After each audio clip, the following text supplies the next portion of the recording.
אוקיי, מדריך ליצור ווינדוס 7. אני לא הולך להראות לכם איפה אתם מורידים ווינדוס 7 כי זה יהיה ארוך מדי, ואין לי גם כוח להעלות את זה לאיזה אתר כזה שיהיה לכם גם את ההורדה. אני יכול אבל רק להסביר לכם דבר אחד. אם אתם מורידים ווינדוס 7 ואתם רואים x86 זה 32 ביט, אם אתם רואים x64 זה 64 ביט, ככה זה בווינדוס 7. אם תורידו את זה בווינדוס XP זה יהיה ההפך, כאילו, אני לא יודע למה זה ככה, אבל ככה הם עשו את זה. טוב, אז דבר ראשון, אתם צריכים את התוכנה הזאת,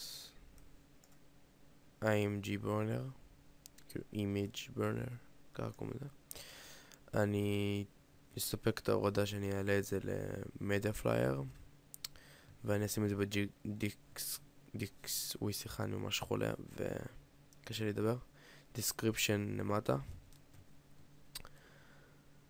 אז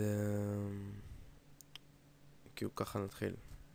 הורדתם ווינדוס והכל, ואז אתם רגע ואז אתם לוחצים כאן. אחרי זה אתם בוחרים את הקובץ שאתם רוצים לצרוב מ-image לדיסק רגיל, כאילו הוא גם יעשה extract וגם יעשה צריבה. במקרה יש לי פה הורדה כבר של Windows 32 ביט, למרות שזה בשביל חבר שלי, אז כן. נוצרנו open. זה, מכניסים דיסק. עכשיו אני לא אכניס דיסק כי אני כבר צרבתי את זה, אבל תכניסו דיסק מראש ותקבעו שהמהירות תהיה כפול 4, לא כפול לא יודע כמה, כפול 4 או אפילו פחות.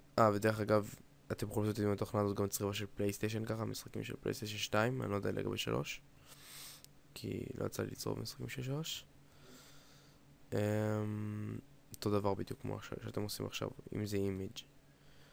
פשוט לוחצים כאן וכאילו מכניסים דיסק. עכשיו, אחרי שהוא יעשה מין נתנה ארוכה כזאת, הוא יוציא את הדיסק ואז יכניס אותו שוב. אז אל תיקחו את הדיסק, הוא פשוט יכניס אותו אחרי כמה שניות שוב, אל תבעלו או משהו, ואז הוא באמת יצרוב לכם את הדיסק. בהתחלה הוא עושה לכם אקסטרקט ואז הוא עושה לכם צריבה.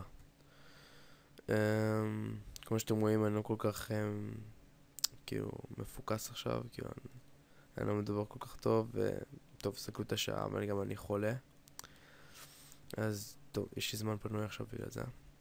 אז מצטער שעשיתי הרבה זמן מדריכים אם מישהו בכלל עוקב אחריי,